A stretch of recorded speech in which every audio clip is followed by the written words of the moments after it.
Saudamos afetuosamente os queridos e amados irmãos e irmãs que nos assistem nesse momento, os que acolhem o ideal espírita e os que abraçam outras vertentes do pensamento religioso ou filosófico, que possamos nos sentir irmanados na certeza de que somos todos integrantes da mesma família planetária, o que fortalece os nossos vínculos fraternais e nos amplia os horizontes da consciência. Pela benevolência de Deus, nosso Pai, e força regente do universo, os nossos pensamentos se interligam com o apoio dos recursos tecnológicos da atualidade, para aprender mais sobre os ensinos luminosos que nos são endereçados pela espiritualidade superior, sob a égide de Jesus, o divino cultivador, para que as palavras lançadas percorram não apenas os nossos canais auditivos, em um fenômeno meramente biológico, mas que, sobretudo, ecoem no santuário íntimo dos nossos corações, em uma dinâmica de autoconhecimento e renovação espiritual, clarificando os nossos pensamentos, sentimentos e emoções e dignificando as nossas ações pela jornada da vida. Narra o espírito Hilário Silva, no livro A Vida Escreve, através da psicografia de Chico Xavier, que Eurípides Barçanufo, apóstolo da mediunidade, certa noite, viu a si próprio em sublime volitação, em admirável fenômeno de emancipação da alma, conduzido por mãos intangíveis e luminosas, subiu por elevadas dimensões até que se viu em vasta e verdejante campina. Neste momento, avistou um ser estelar, sob a forma de um homem que meditava, aureolado por doce luz. Em deslumbramento de júbilo, reconheceu-se na presença de Cristo. Baixou a cabeça, comovido pela honra que jamais imaginava, e ficou em silêncio profundo. Lágrimas abundantes banhavam-lhe o rosto. E quando adquiriu coragem, Eurípides ergueu os olhos com humildade e viu que Jesus também chorava. Desejou, portanto, fazer algo que pudesse confortá-lo. Após longo silêncio, não se conteve. Abriu a boca e falou suplicante: Senhor, por que choras? Jesus, interpelado por Eurípides, não respondeu com palavras, mas manteve silêncio doce, sereno e nobre. Desejando certificar-se de que era ouvido, Eurípides reiterou: Choras, Senhor, pelos descrentes do mundo? Enlevado, o missionário de Sacramento, Minas Gerais, notou que o Cristo lhe correspondia agora ao olhar. E após um instante de atenção, respondeu em voz dulcíssima: Não, meu filho, não sofro pelos descrentes, aos quais devemos amor. Choro por todos os que conhecem o Evangelho, mas não praticam. Ao acordar, desde aquele dia, sem comunicar a ninguém a divina revelação que lhe vibrava na consciência, Eurípides Barçanufo entregou-se aos necessitados e aos doentes, aos filhos do Calvário. Nesse sentido, amados amigos e irmãos, compreendemos na ação transformadora do Cristo, que compareceu ao palco planetário para despertar em nós as potências adormecidas da alma. E como diz bela e comovedora canção, para isso ele veio. Pão da vida, luz do mundo, tinha um olhar quente e profundo, e solene tinha a voz. Ele veio, mãos vazias, desarmadas, nem escudos nem espadas, só amor por todos nós. Ele veio, e em toda a noite sem estrelas, ele ilumina, e as nuvens mais escuras ele desfaz. Ele veio e agitou a nossa alma, e tirou a nossa calma, mas nos trouxe a sua paz. E nessa perspectiva, iniciamos a nossa reflexão do momento de hoje, extraída do capítulo 17 do Evangelho segundo o Espiritismo, Sede perfeitos, especificamente os itens 5 e 6, parábola do semeador, mediante os quais a espiritualidade superior, através do insigne codificador lionês Allan Kardec, nos convidam a revisitar os evangelhos de Mateus, Marcos e Lucas, que narram que certo dia, saindo de sua casa, Jesus dirige-se ao mar da Galileia, ao lago de Genezaré, ao Tiberíades, como assim preferirmos, ocasião em que uma multidão o aguardava expectante. Eram excluídos, mutilados, esfaimados, sedentos de paz, sequiosos de amor, famintos de misericórdia, que se adensavam em busca daquele magnetismo transformador e revigorante que partia do coração manso e compassivo de Jesus, utilizando-se um humilde barco de pescar.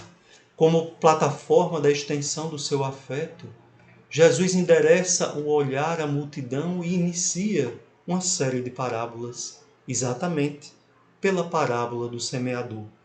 Segundo Mateus, em seu capítulo 13, assim falou o Mestre: Eis que o semeador saiu a semear, e ao semear, uma parte caiu à beira do caminho, e vieram as aves e as comeram. Outra parte caiu sobre o solo pedregoso, onde não havia muita terra, e brotou imediatamente, por não haver profundidade de terra. Raiando o sol, foi crestada, e por não ter raiz, ressecou-se. Outra parte caiu sobre espinheiros. Os espinheiros subiram e as sufocaram. Outra parte caiu sobre a terra boa e dava fruto, uma 100, outra 60 e outra 30. Quem tem ouvidos, ouça.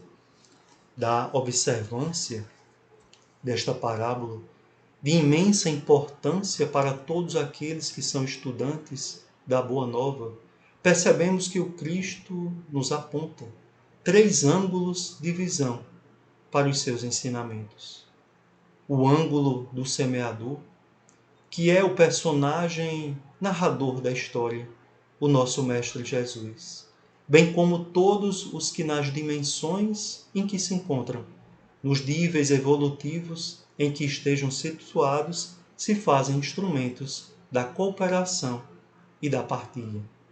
A semente, que é o segundo prisma de observação, é a palavra divina, cujo conceito há que ser estendido para todo o ensinamento que transcende, amplia e eleva, seja ele verbalizado ou silencioso, mediante ações e sentimentos.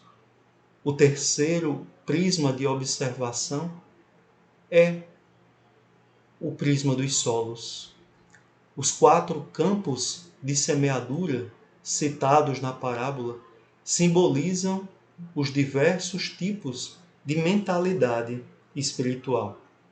É fundamental pontuar que esses solos, na feição de agronomia existencial, numa perspectiva de que a parábola nos aponta para uma reflexão em torno da agronomia metafísica de nossas almas, percebemos que esses solos são sujeitos à transformação.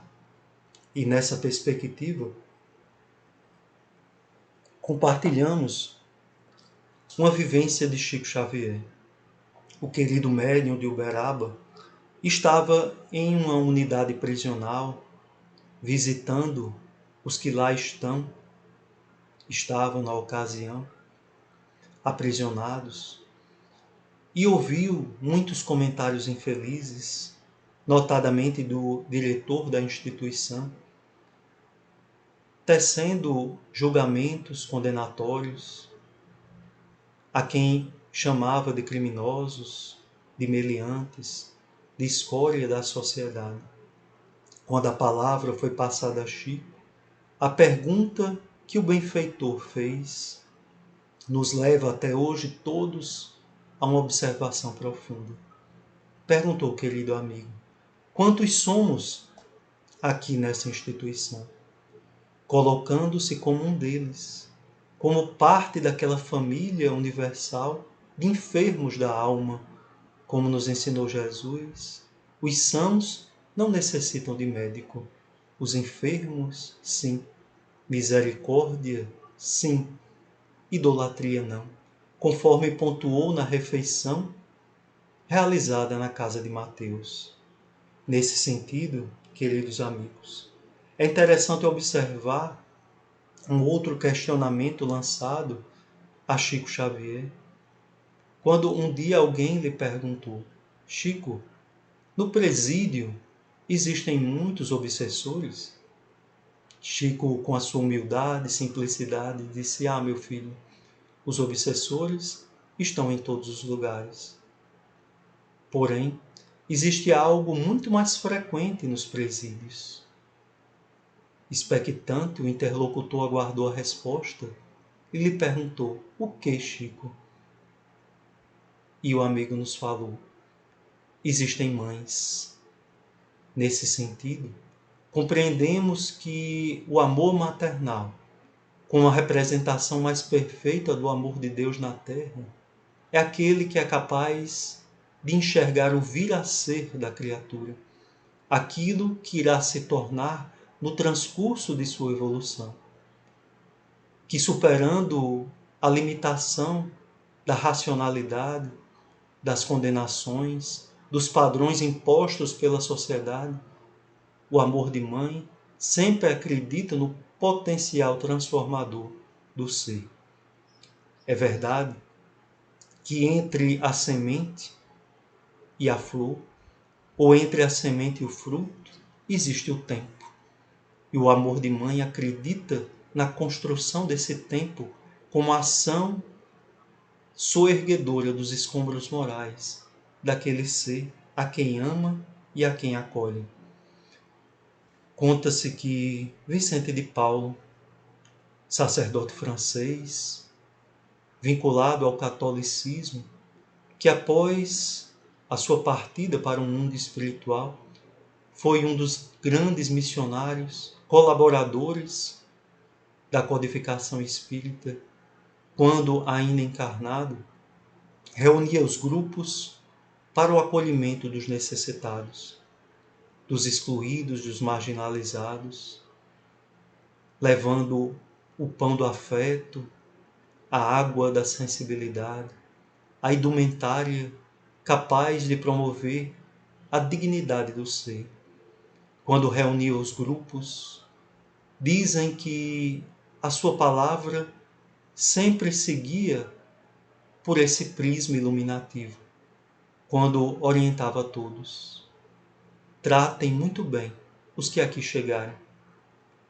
Acolham com profunda fraternidade todos os que encontrarmos pelos caminhos da vida, porque eles são os convidados de Jesus para o banquete celestial. A profundidade da proposta nos sensibiliza, porque todos aqueles que ladeamos, que ombreamos pelas estradas da vida, são convidados de Jesus, são convidados do tempo e da vida para estabelecermos relações profícuas, frutíferas e fraternais. Na questão 888 de O Livro dos Espíritos, Vicente de Paulo se apresenta para nós, relembrando, de certa forma, esse seu ensinamento, porque nos aponta, nos faz refletir que um serviço realizado com delicadeza duplica de valor. E nessa delicadeza que buscamos, como símbolo do idioma verdadeiro, da verdadeira linguagem que há de orientar a nossa comunicação no porvir, na atualidade, em todos os tempos, porque se trata de uma medida atemporal, que é o desenvolvimento da linguagem do afeto, do idioma da sensibilidade, do acolhimento, da ternura e da esperança. Sendo assim, queridos amigos, nos compete analisar nessas propostas apontadas por Jesus como os solos dos corações humanos, perceber que o primeiro solo, aquele que está à beira do caminho, muito bem representa o estado de indiferença, a alienação que acomete a tantos de nós na atual conjuntura planetária. O convite, portanto, é que possamos estabelecer uma mudança de paradigma existencial, alterando-se o panorama daquilo que é excludente para a nossa possibilidade inclusiva, convertendo a nossa rota do império da força para a predominância da sensibilidade, alterando-nos os passos de uma vivência meramente material para a busca pelo transcendente, pelo eterno, pelo imaterial, pelo espiritual. Aquilo que representa o nosso patrimônio pelos caminhos e dimensões que viermos a percorrer em nossa imensa estrada evolutiva.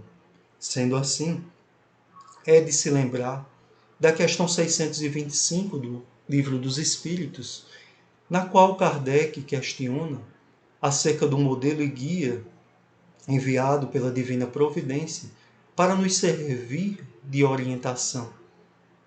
A resposta é contundente: Jesus, e que no original em francês está de forma muito interessante.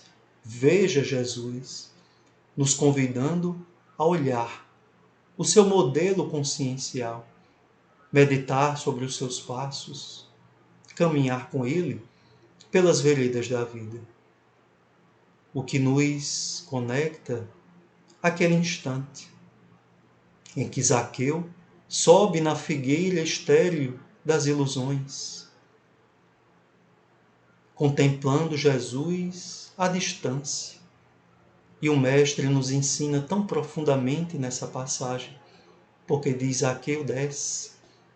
E Zaqueu desce das ilusões, dos adornos, dos preconceitos, dos padrões estabelecidos por uma sociedade enferma e passa a caminhar com ele. Esse é, portanto, o desejo do Mestre, não de contemplá-lo à distância, como um adorno, mas sim vivenciar com ele, estabelecer laços de amizade e de comunhão, para que através desse roteiro luminoso possamos encontrar os corações aflitos, secar as lágrimas, estender mãos amigas, acolher os que estão desvalidos, ensobreados pelas dores mais acerbas. E nessa possibilidade, queridos amigos, nos sentimos visitar o Evangelho de João, que nos fala do diálogo entre Jesus e Pilatos, e somente João nos traz essa perspectiva. E a frase de Pilatos, ao apresentar Jesus à multidão, mesmo que de forma inconsciente, encerrou profunda verdade. Em latim falou, ec homo, ou seja, eis o homem, apresentando aquele tipo, aquele modelo ideal, como diz Emmanuel, em interpretação dessa passagem contida na obra Caminho, Verdade e Vida. Pilatos, sem o saber, nos apresentou a humanidade real. E nesse sentido, visitamos o Evangelho de Lucas, no início da obra, em que as vozes angélicas, visitando os pastores para anunciar o advento do Cristo planetário, expressam uma frase tão profunda e tão enriquecedora. Nos dizem os benfeitores, através dos pastores que foram aqueles que receberam a mensagem para compartilhar com a humanidade de todos os tempos. Nasceu para vós Jesus. Vejamos nos detalhes, nas delicadezas. Os espíritos superiores não disseram, nasceu Jesus, mas disseram de forma transformadora, nasceu para vós, Jesus, mostrando-nos com efeito que o seu nascimento representou uma mudança para a estrutura comportamental da humanidade.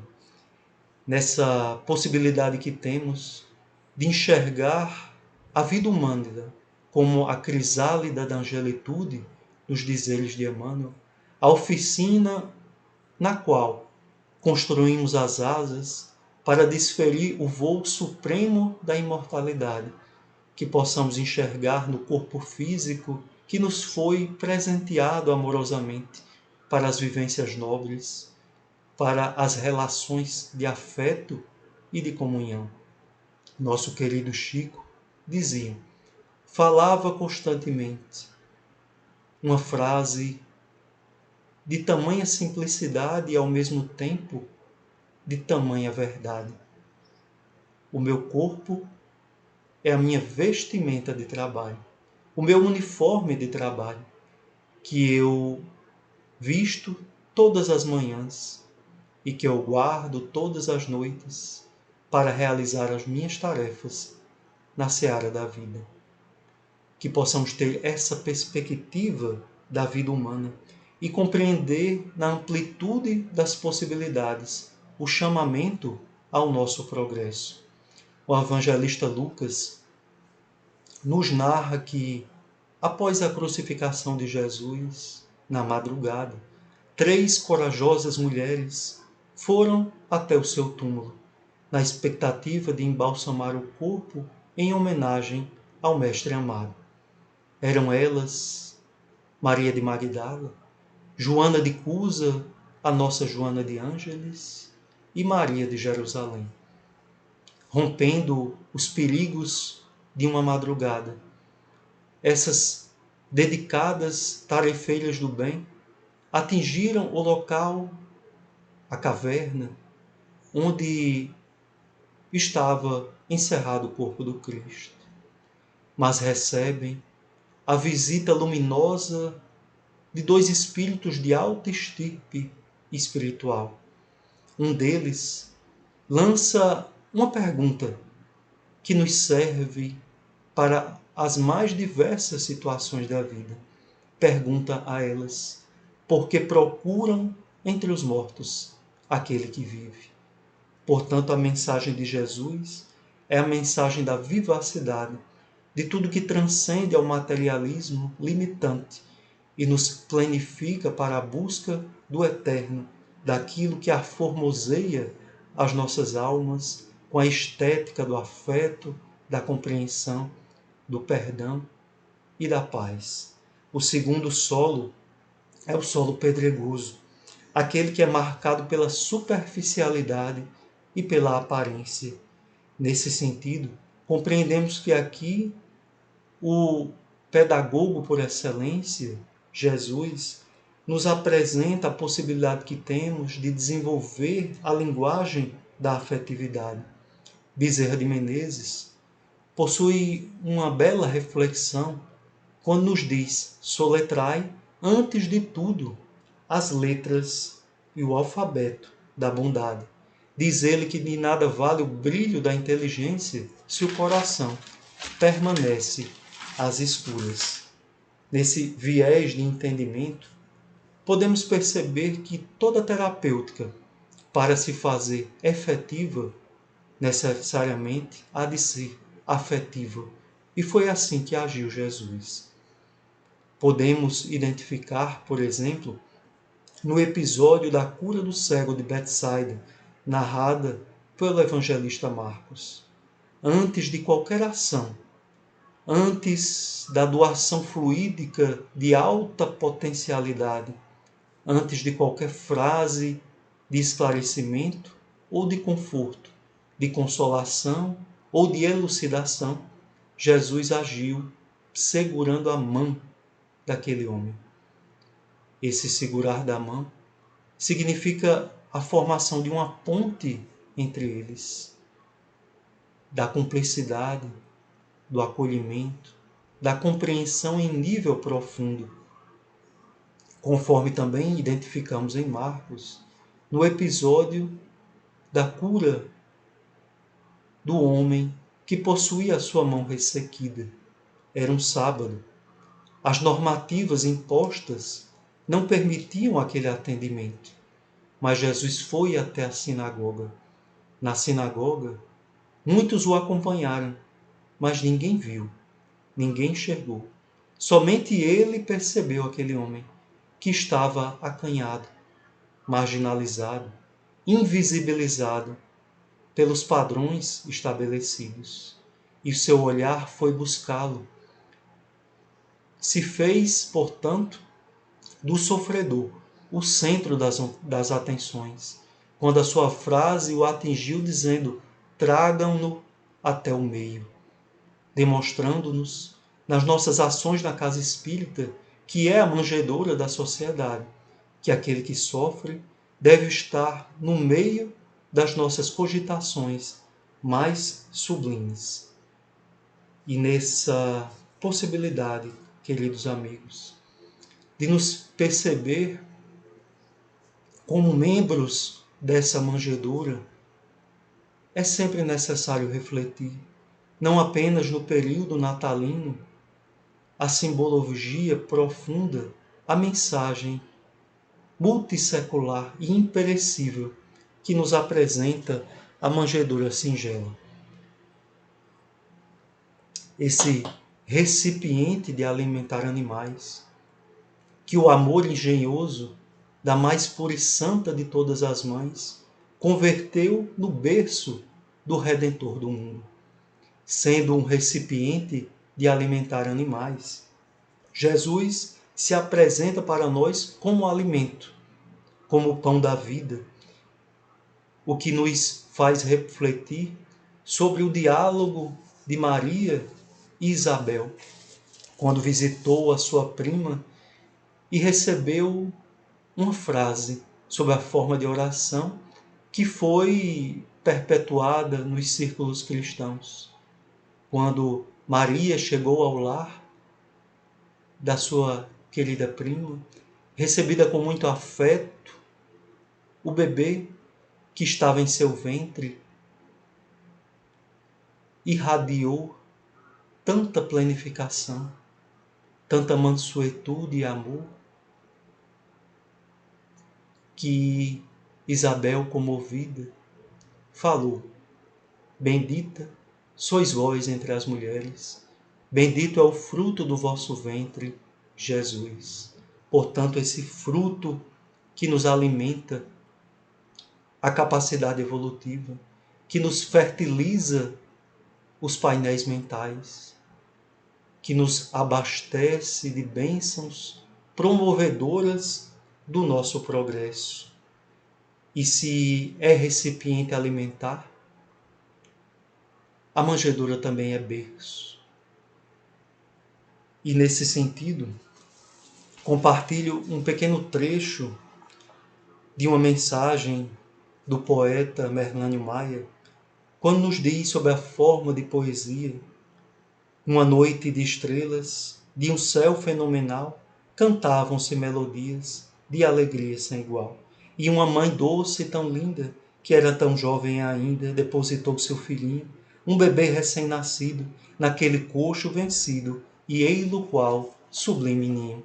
Foi tão grande a alegria, que a árvore primeira enfim tudo compreendeu, e rejubilou-se inteira, pois nela fora guardado o tesouro mais sagrado que o mundo conheceu.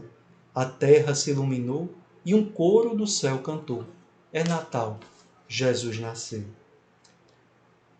A manjedoura, que representa o útero de acolhimento que possamos estabelecer em nossa condição espiritual. O termo misericórdia, que no latim vem de miseratio cordis, a compaixão do coração, mas que no hebraico deriva da mesma palavra que dá origem ao termo útero.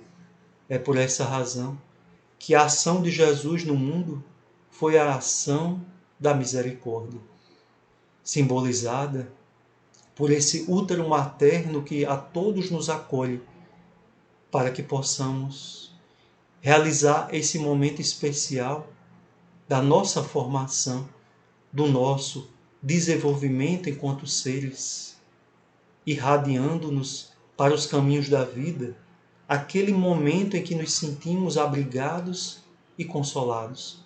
É por esta razão que Amélia Rodrigues diz que Jesus inaugurou a era da misericórdia. E mais uma vez recorremos à poesia para que possamos refletir nesse título "E assim o amor venceu", dos versos de Berlânio Maia. Quando o amor veio à terra, sob o nome de Jesus, a vida nada valia, ninguém conhecia a luz. Mas da simples manjedoura resplandeceu duradoura, e o mundo assim recebeu, em chegada triunfal, naquele belo Natal, e assim o amor venceu. E as alegrias do reino da luz se fez sobre a terra, e o evangelho se fez vida, destruindo a razão da guerra. E o homem de Nazaré pregou o amor e a fé, e a esperança renasceu. Contagiou multidões e renovou corações, e assim o amor venceu. Instaurou-se a boa nova, a doutrina da alegria, e Jesus se revelava muito maior cada dia, socorrendo os desgraçados, coxos, cegos, dementados e outros que a lepra comeu. Mantinha todos de pé, sem medo da nova fé, e assim o amor venceu. Assombrou seus inimigos que o tramavam matar, mas sem temor Jesus deu-se, qual cordeiro a se imolar. Depois de crucificado, mostrou-se mais sublimado, e o seu perdão concedeu. Após 3 dias voltou, ressurrecto se mostrou, e assim o amor venceu. Plantou sagrada semente que nos corações brotou e iluminou o planeta, nos recantos onde andou. E aquela palavra amor foi vinho embriagador que o seu povo bebeu, mais tarde ao circo descendo, e a cantar mesmo morrendo, e assim o amor venceu. E os milênios se passaram, e até hoje a humanidade ainda bebe da fonte, já busca aquela verdade. Mesmo envolta em sofrimento, sonha com aquele alimento que o mundo recebeu, daquele que foi sozinho, verdade, vida e caminho, e assim o amor venceu. O terceiro solo é o solo espinhoso, aquele que reflete o comportamento da acomodação, da inércia perante o fluxo da vida. O convite, portanto, é que possamos estabelecer em nosso modo de caminhar o alcance da transcendentalidade. Diz o pensador Krishnamurti que não é sinal de saúde estar adaptada a uma sociedade doente. O espírito Joseph Gleiber, na obra O Homem Sadio, nos lembra que saúde é a real conexão criatura e criador. Desta forma, a doença é um estado temporário de afastamento de nossa essência divina. É a nossa desconexão com as fontes eternas que nos abastecem a vivência. Portanto, nesse sentido, nessa perspectiva reflexiva, podemos compreender a lição profunda de Joana de Ângeles na obra Lições para a Felicidade, pela psicografia de Divaldo Franco, que nos diz que quem aguarda milagres em atitudes contraproducentes de paralisia inoperante encastela-se em sombras tormentosas, para que não fiquemos encapsulados nas gaiolas das ilusões. É necessário desenvolver a fé realizante, que em muitos momentos nos pede a espera, mas a espera na dinâmica do progresso, da realização, da construção das estradas para o nosso crescimento espiritual. Conta-se que a benfeitora Irmã Dulce, certo dia, ao abrir o depósito da instituição, verificou com preocupação a escassez quase que total dos víveres, alimentos, suprimentos, quase que totalmente esgotados, e sua preocupação era maior, sobretudo, com o leite das crianças.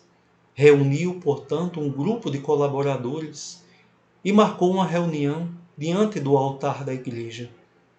Chegando e se deparando com um grupo já lhe aguardando, Irmã Dulce dirigiu-se primeiramente ao altar, lançou uma prece ao Criador, rogando o direcionamento dos meios necessários de saciar a fome dos aflitos. Após a prece, Irmã Dulce convoca os presentes a irem às ruas em busca dos alimentos. Uma das colaboradoras então questionou: Mas, irmã, a senhora fez uma prece tão bela, tão comovente. Vamos aguardar que a providência divina possa agir e enviar um benfeitor para que nos traga a alimentação.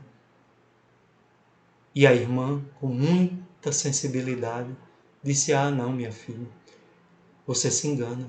Na verdade, Deus já enviou os alimentos. O que nos falta agora é bater de porta em porta e descobrir onde eles estão. Que profundidade, que lição para a nossa busca espiritual. É necessário, portanto, seguir o fluxo do progresso, e todo sofrimento é resistência à marcha da evolução. Conta-se que Gandhi, ao subir em uma estação de trem, no vagão que realizava movimento, uma de suas sandálias se desprendeu do seu pé e caiu para o lado de fora. Como já havia iniciado o movimento do veículo, ficou com apenas uma em um dos pés. Num gesto espontâneo, Gandhi atirou pela janela a sandália única que havia sobrado. Alguém então lhe perguntou: por que você jogou a sandália pela janela? Ele disse: é muito simples.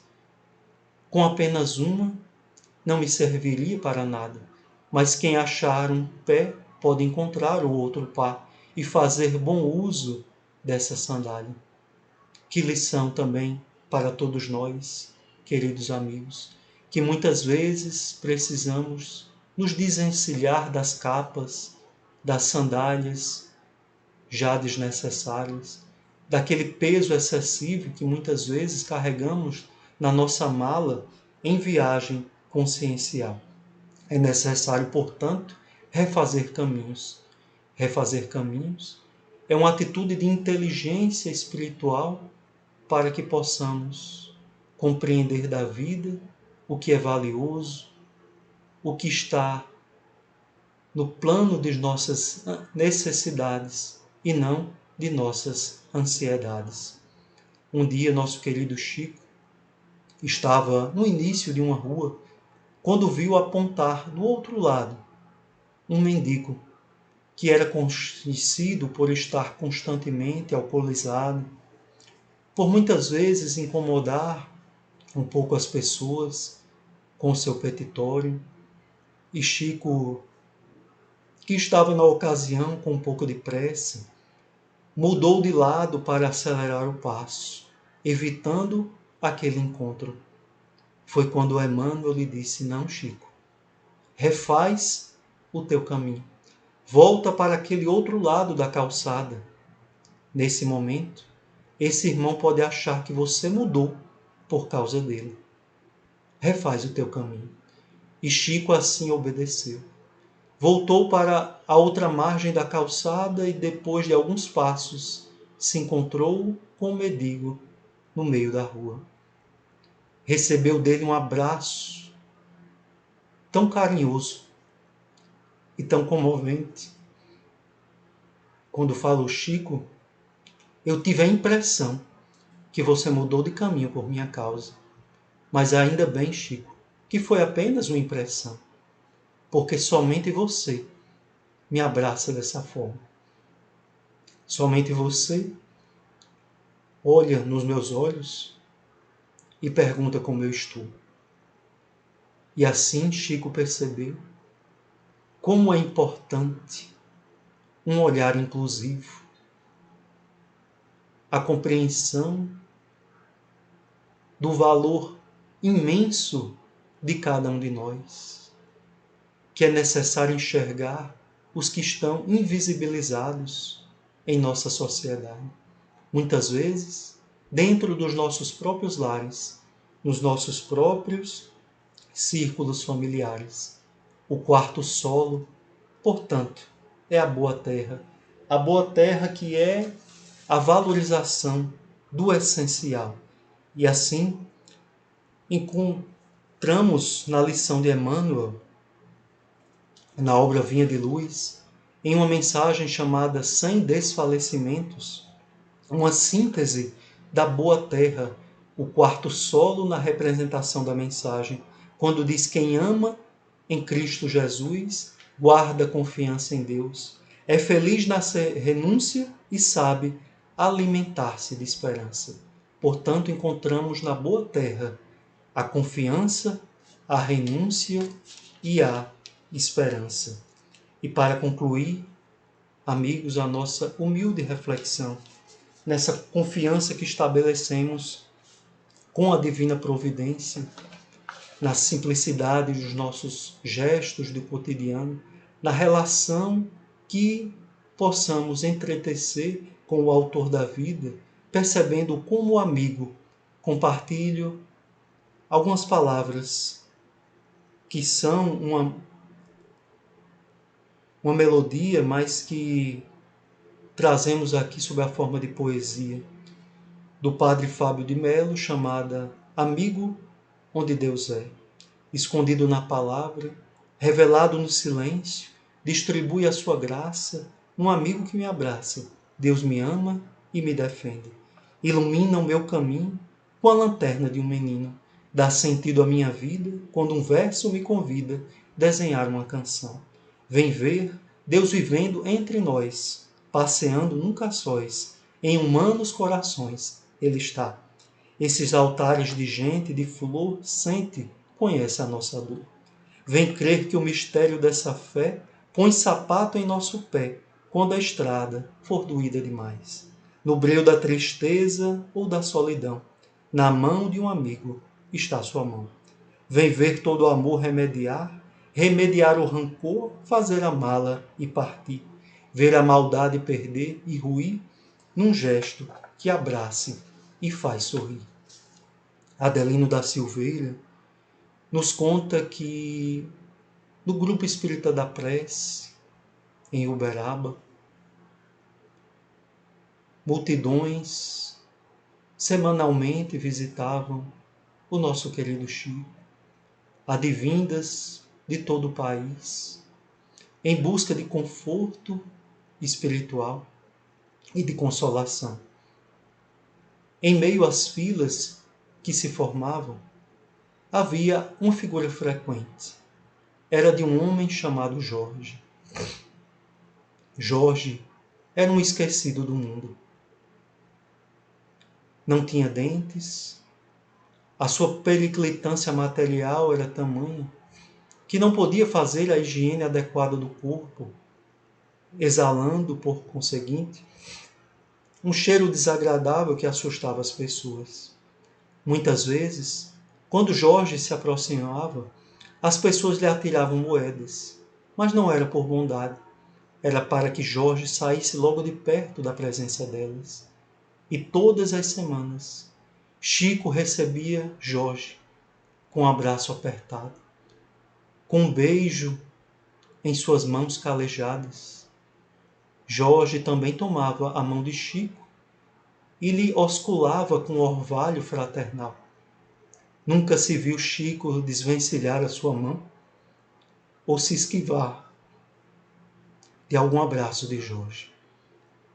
Um dia, Adelino tentou ouvir o diálogo que se formava entre Chico e aquele amigo tão diferente.